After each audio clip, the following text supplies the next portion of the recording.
아침 하나님께서 저희들에게 주시는 말씀입니다. 우리 신약 성경 우리 34면 마태복음 21장 1절에서 11절까지의 말씀입니다. 신약 성경 34페이지 마태복음 21장 1절에서 11절까지의 말씀을 제가 봉독합니다. 하나님의 말씀을 경청하시기 바랍니다. 그들이 예루살렘에 가까이 가서 감람산 벳박에 이르렀을 때에 예수께서 두 제자를 보내시며 이르시되 너희는 맞은편 마을로 가라. 그리하면 곧 매인 나귀와 나귀 새끼를 함께 있는 것을 보리니 풀어 내게로 끌고 오라. 만일 누가 무슨 말을 하거든 주가 쓰시겠다 하라. 그리하면 즉시 보내리라 하시니 이는 선지자를 통하여 하신 말씀을 이루려 하심이라 일렀으되 시온 딸에게 이르기를 내 왕이 내게 임하나니 그는 겸손하여 나귀 곧 멍에 매는 짐승의 새끼를 탔도다 하라 하였느니라.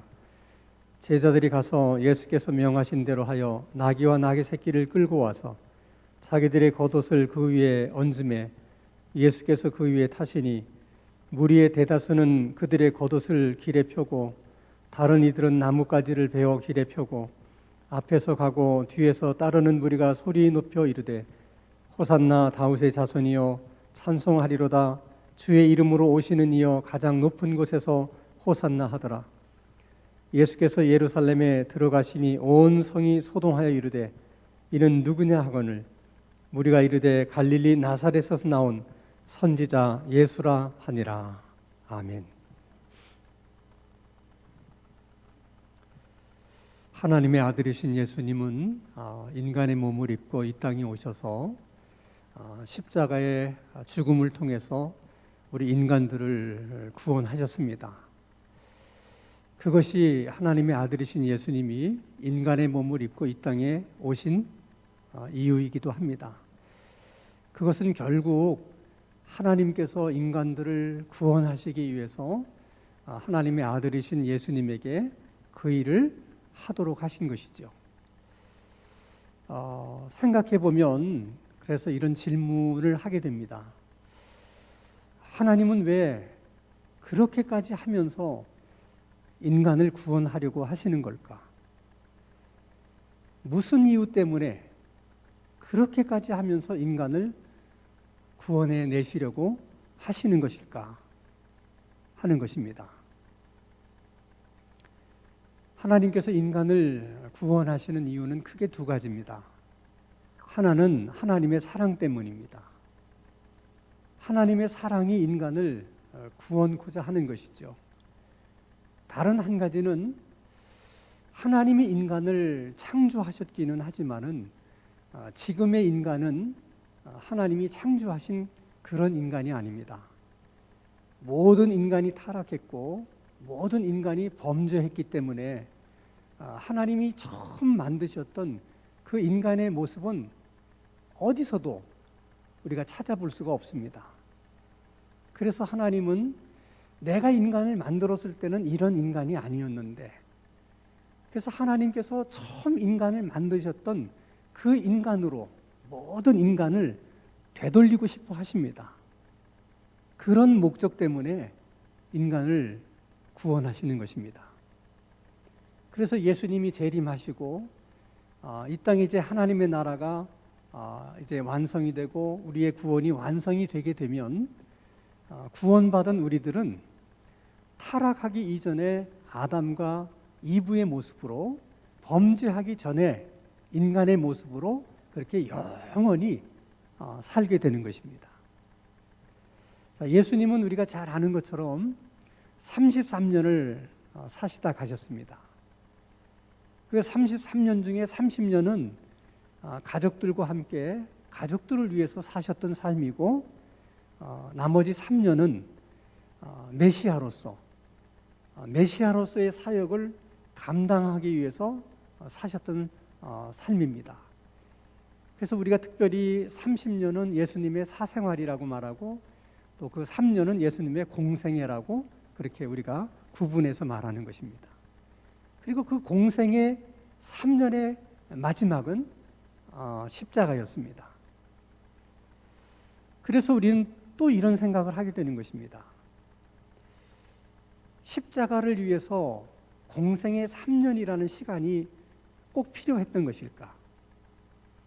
2년이나 1년의 삶으로는 십자가의 죽음이 불가능했을 것인가? 그래서 3년이라는 시간이 필요했던 것인가? 만약 그런 것이 아니라면 공생의 3년이라고 하는 그 시간이 왜 하필이면 공생의 3년일까 하는 생각입니다. 자, 우리가 예수님의 공생의 3년을 통해서 우리가 배우고 알 수 있는 것은 예수님이 공생의 3년을 통해서 하신 일이 많이 있지만은 가장 중요하고 큰 일은 두 가지예요. 하나는 예수님 자신이 성경에 예언되어 있던 메시아다. 그것을 백성들에게 보여주시고 말씀하시는 것입니다. 그리고 다른 한 가지는 예수님께서 인간을 창조하셨을 때는 본래 나 같은 모습으로 창조하신 것이다. 그래서 타락하기 이전에 인간의 모습이 어떤 모습인가 하는 것을 예수님 자신을 통해서 보여주시는 거예요. 그리고 말씀하시는 것입니다. 그렇게 예수님이 자신이 메시아라는 사실과 그리고 타락하기 전에 인간의 모습이 이런 것이라고 하는 것을 보여주시고 말씀하시는데 최소한 3년의 기간은 필요했다는 것이죠. 그러면 우리가 복음서를 읽을 때마다 우리가 항상 유념해야 되는 것은 그 복음서의 말씀을 통해서 예수님께서 우리를 구원하라고 이 세상에 보내신 메시아로구나 하는 것을 깨닫고 또 믿게 돼야 되는 것이죠. 그리고 공생의 3년 동안에 예수님이 행하신 그 모든 삶의 모습을 보면서 본래 인간의 모습은 저런 모습이구나. 우리가 타락하지만 않았다면, 우리가 범죄하지만 않았다면 우리가 예수님처럼 저렇게 살 수 있는 것이구나. 그래서 궁극적으로 우리가 구원이 완성되는 그날에는 예수님의 모습과 같은 저런 삶의 모습으로 우리가 살게 되겠구나 하는 것을 생각하고 소망하고 기대하는 것입니다. 그래서 오늘 본문의 말씀도 사실은 그런 관점에서 우리가 읽어야 됩니다. 자, 오늘 본문의 말씀은 아주 간단한 내용이에요. 예수님께서 나귀를 타시고 예루살렘에 입성하셨다 하는 얘기입니다. 자, 마태복음 21장 1절에서 3절의 말씀을 봅니다. 그들이 예루살렘에 가까이 가서 감난산 벳바게에 이르렀을 때에 예수께서 두 제자를 보내시며 이르시되 너희는 맞은편 마을로 가라. 그리하면 곧 매인 나귀와 나귀 새끼를 함께 있는 것을 보리니 풀어 내게로 끌고 오라. 만일 누가 무슨 말을 하거든 주가 쓰시겠다 하라. 그리하면 즉시 보내니라 하시니. 자, 여리고에서 예루살렘까지 오게 되면 그들이 가장 먼저 만나게 되는 것이 감람산이에요. 이 감람산의 산으로 나 있는 좁은 작은 길들이 있는데 그 작은 길을 따라 올라가서 정상 부근에서 예루살렘 쪽으로 나 있는 서편길을 따라 내려가서 기드론 골짜기를 건너서 그리고 예루살렘으로 들어가게 되는 것입니다. 근데 여리고에서 이제 예루살렘으로 이제 이렇게 오게 될 때 제일 만나는 산이 감람산인데 그 감람산 초입에는 작은 두 개의 마을이 있었어요. 하나는 우리가 잘 아는 것처럼 나사로와 마르다, 마리아가 살고 있던 베단이라는 동네고 다른 한 동네는 오늘 본문에서 예수님이 말씀하신 벳바게라고 하는 동네입니다. 이 두 동네에서 예루살렘까지는 그냥 대략 2km 내지 한 3km 정도의 거리밖에 되지 않아요. 아주 가까운 곳에 있는 마을들입니다. 자, 그런데 예수님께서 이제 2km나 3km 정도만 가면 예루살렘에 이제 도착하실 수가 있는데 갑자기 예수님이 뭐라고 말씀하시냐면 이제부터는 내가 나귀를 타고 갈 것이다. 그러니 가서 나귀를 구해오너라 하고 두 명의 제자들을 보내는 것입니다. 그동안 너무 걸어서 오시느냐고 힘이 드셔서 그런 것은 아닐까. 만약 그런 것이라면 사실 예수님은 벳바게에서 나귀를 타시려고 생각하시면 안 되고 사실 여리고서부터 나귀를 타고 오셔야 돼요. 왜냐하면 여리고하고 예루살렘은 고도차가 굉장히 많습니다. 지난 시간에 말씀드린 것처럼 여리고는 해발 마이너스 250m 정도에 위치해 있는 마을이고, 그리고 예루살렘은 해발 80m 정도 높이에 있는 성읍입니다. 고도차가 거의 1000m나 나요. 그러니까 여리고부터는 예루살렘까지 계속 오르막길입니다. 반대로 예루살렘에서 여리고까지는 계속 내리막길이에요. 완만하게 계속 올라가야 되는 것입니다. 어느 정도의 경사도를 가지고 있는 거리인가? 만약에 어떤 사람이 예루살렘에서 자전거를 타고 여리고로 간다고 하면 페달을 한 번도 밟지 않고도 그냥 여리고까지 갈 수 있을 만큼 그렇게 완만한 내리막길이죠.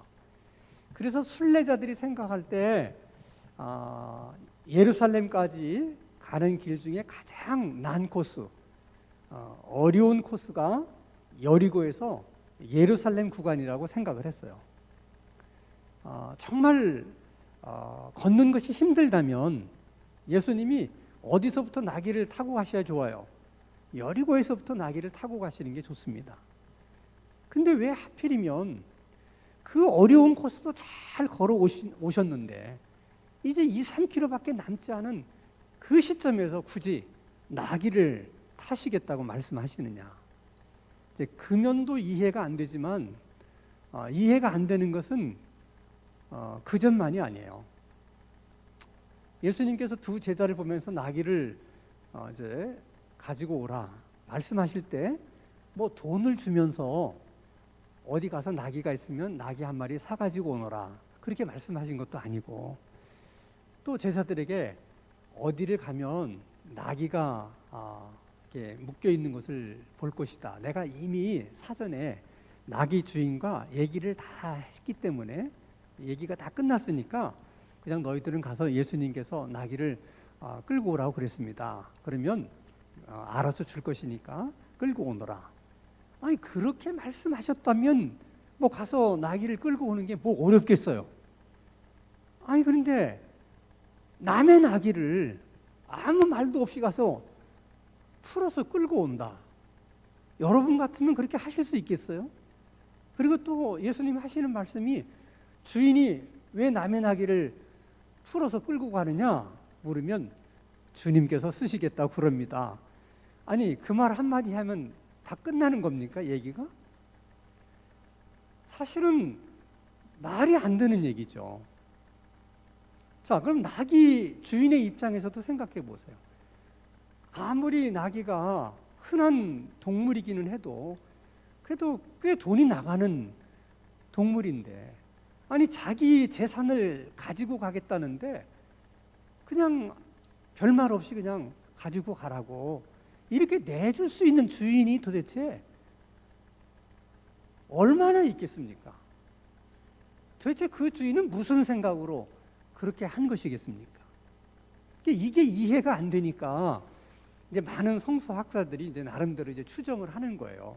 아마 그 나귀 새끼의 주인은 아마 예수님하고 아주 친분이 가까운 어떤 사람이었을 것이다.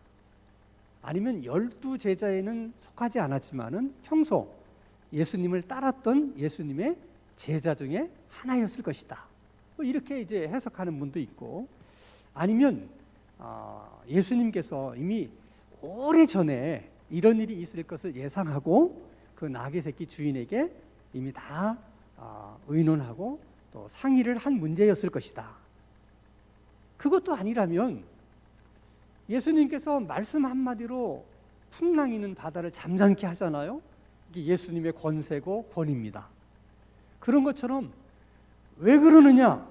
주께서 쓰시겠다고 했다 하는 그 주님께서 쓰시겠다고 했다는 그 주님의 그 말씀 한마디의 권세와 권위 앞에 이 나귀 주인이 그냥 완전히 경외감에 사로잡혀서 그냥 나귀를 이제 풀어줬을 것이다. 또 뭐 그렇게 해석하는 분도 있어요. 중요한 것은 그게 중요한 것이 아니고 어떻게 말도 안 되는 일에 두 제자가 순종할 수 있었느냐.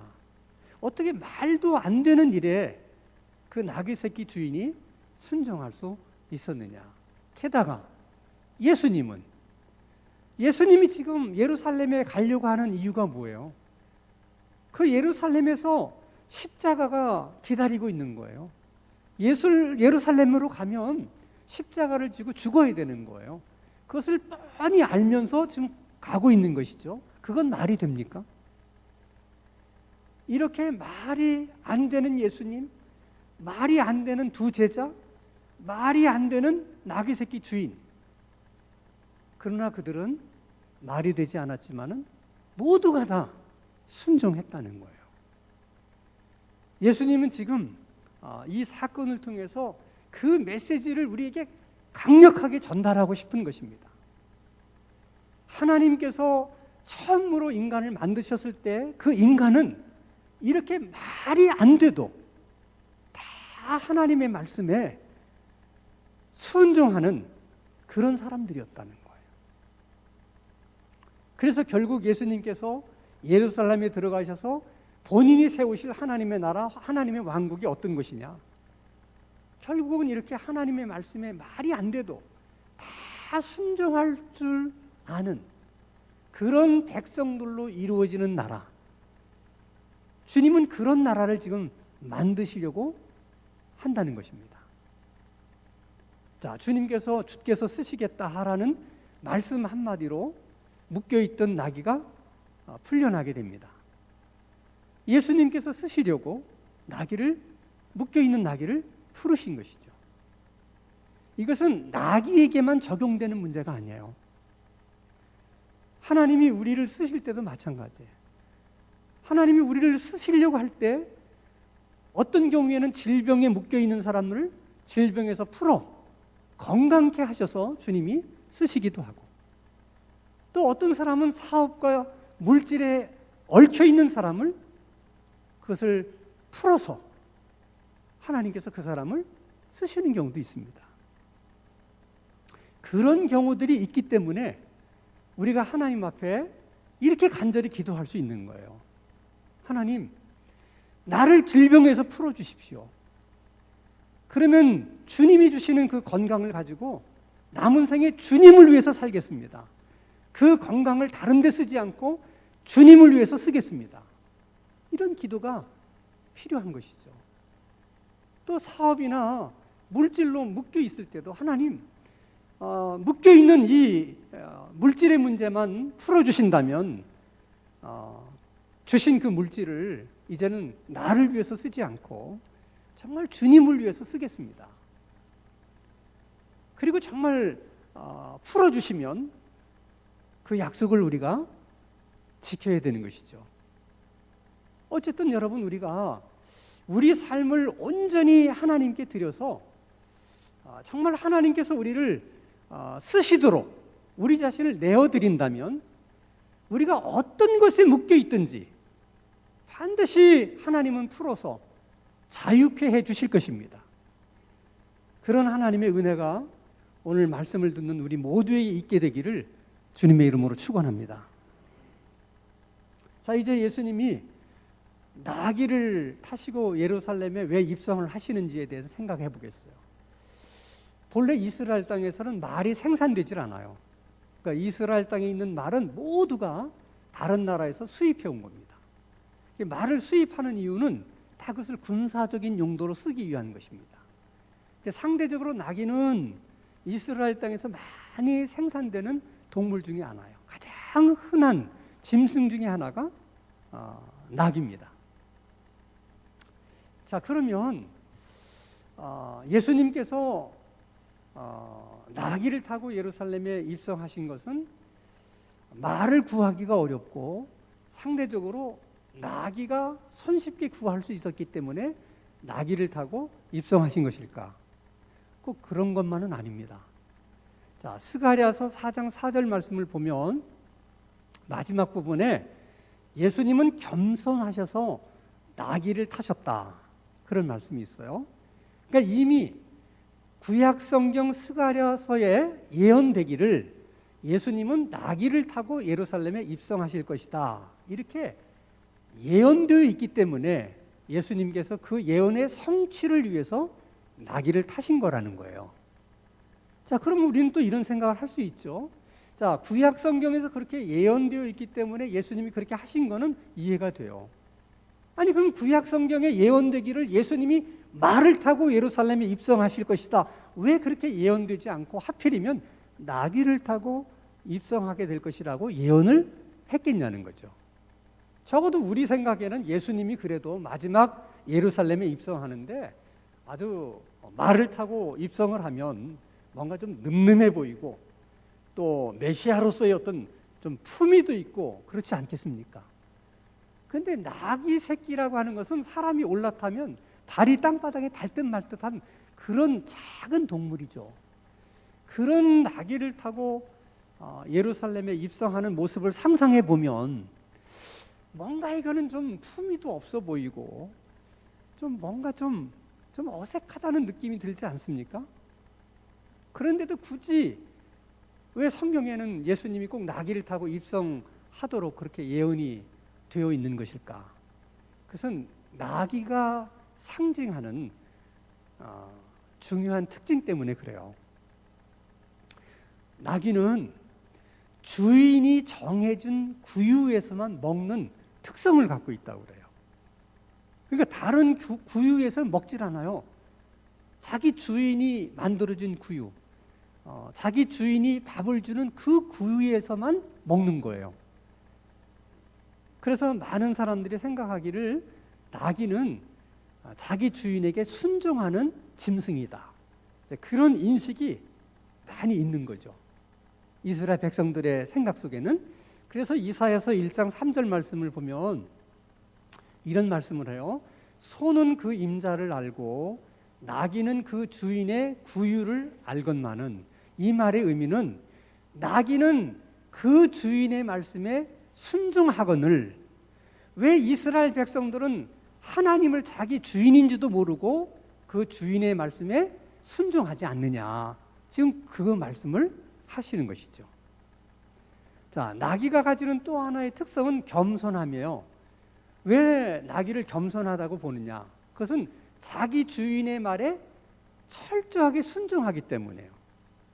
그러니까 순종이라는 말과 겸손이라고 하는 말은 동전의 양면과도 같은 거예요. 결국 순종하는 사람이 겸손한 사람이고 불순종하는 사람이 교만한 사람이라는 것이죠. 그게 주님이 보시는 관점이에요. 그러니까 겸손한 사람이 순종을 하는 것이고 교만하면 불순종하는 거예요. 자, 중요한 것은 우리 생각에 예수님이 나귀를 타시고 입성하시는 모습이 왠지 좀 궁색해 보이고 초조해 보였지만, 초라하게 보였지만은, 그러나 그 나귀를 타고 예루살렘에 입성하시는 예수님을 보고 많은 사람들은 아주 우리가 생각하는 이상으로 아주 열렬하게 예수님을 환영했다는 거예요. 열렬하게 환영하는 그 분위기와 나귀를 탄 예수님은 전혀 분위기상으로 맞지 않는데 그런 일이 일어났다는 겁니다. 자, 마태복음 21장 8절의 말씀을 보겠습니다. 자, 무리의 대다수는 그들의 겉옷을 길에 펴고 다른 이들은 나뭇가지를 베어서 길에 폈다. 예수님이 나귀를 타고 가시는 길에 자기들의 겉옷을 벗어서 그 길에다가 깔았다는 것이죠. 어떤 사람들은 나무가지를 꺾어다가 깔았다는 거예요. 그러니까 왜 그랬을까, 그들은? 그것이 어떤 의미가 있는 것일까? 그리고 왜 하필이면 겉옷일까?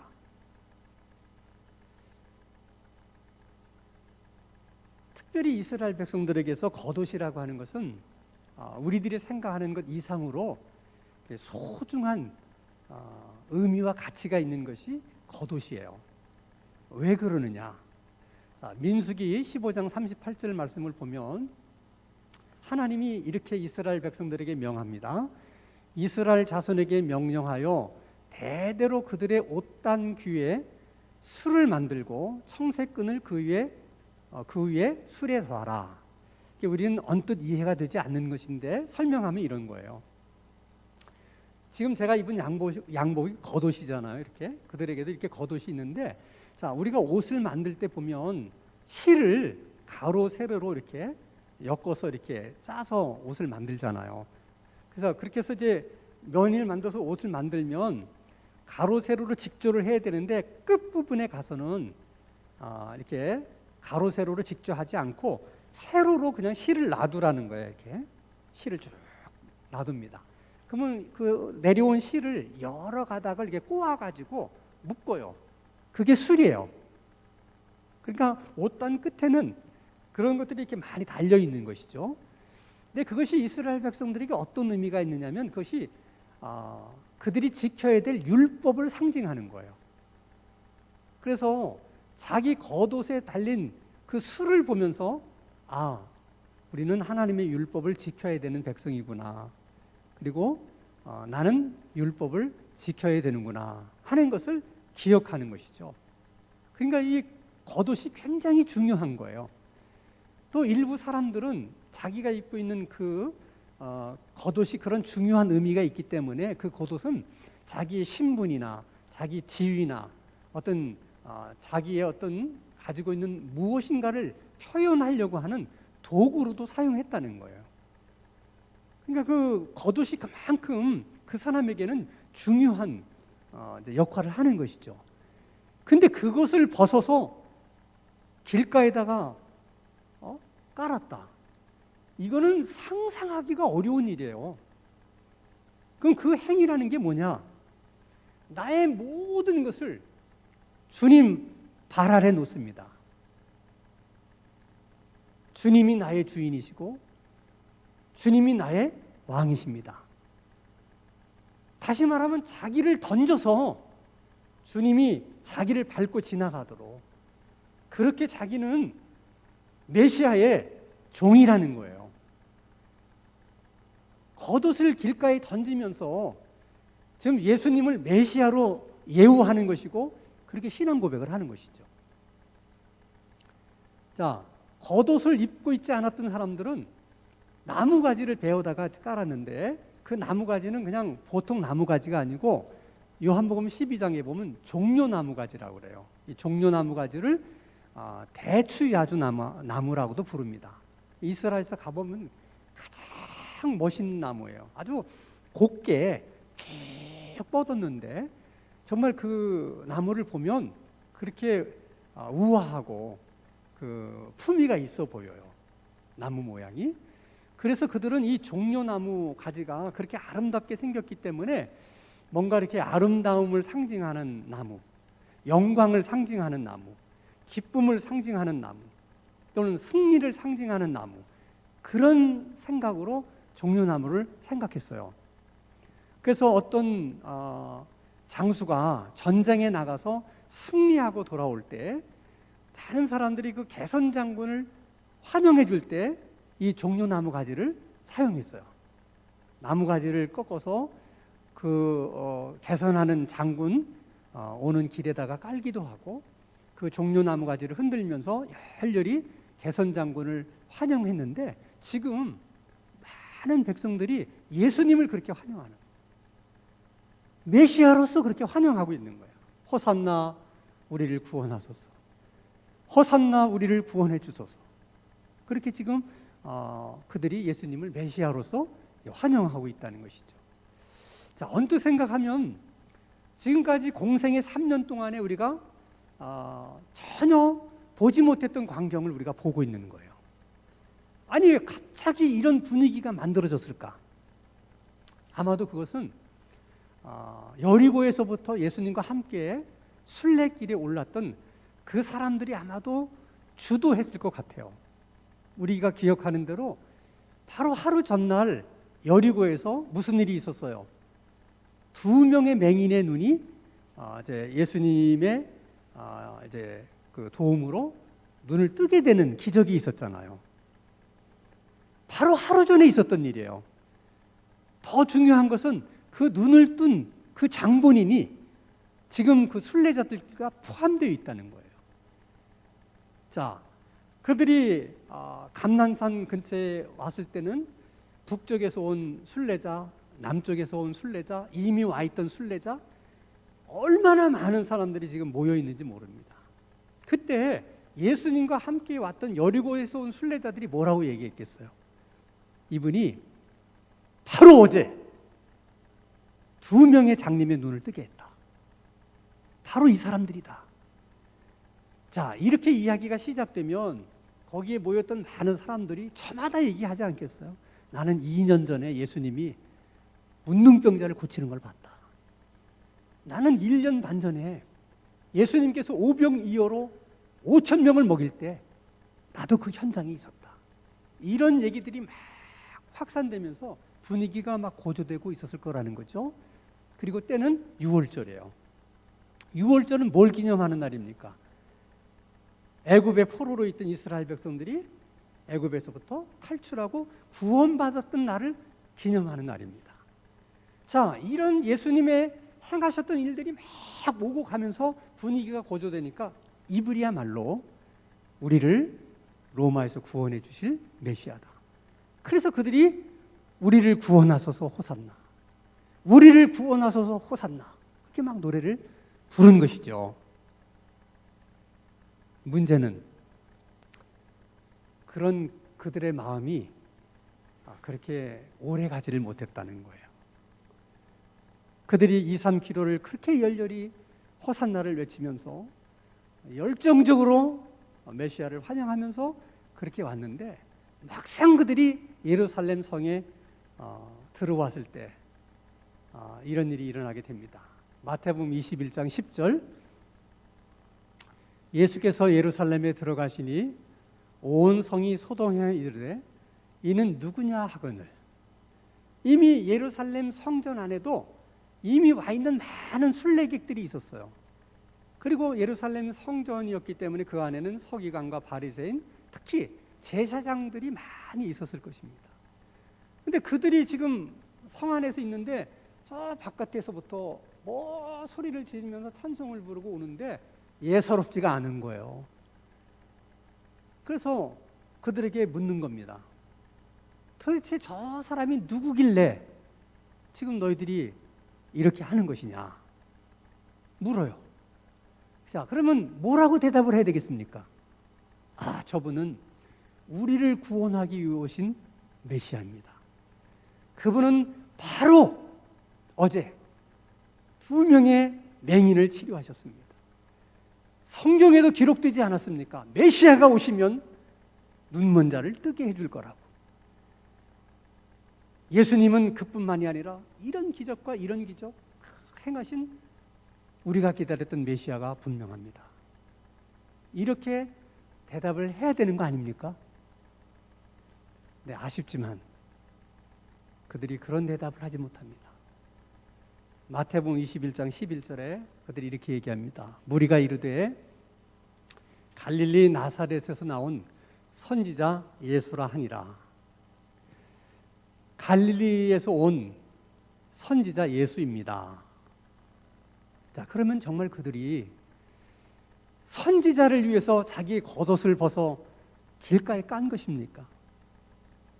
정말 선지자 한 사람을 위해서 호산나를 그렇게 목임에게 불렀던 것입니까?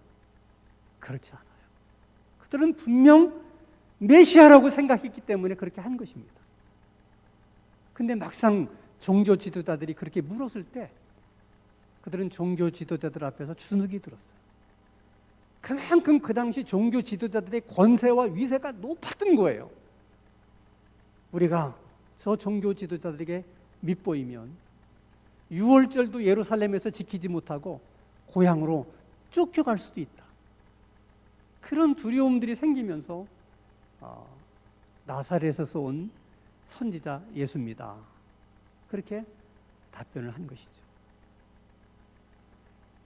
너무 아쉬움이 많이 남는 대목이에요. 근데 이것이 그들만의 문제가 아니에요. 베드로는 뭐라고 얘기했습니까?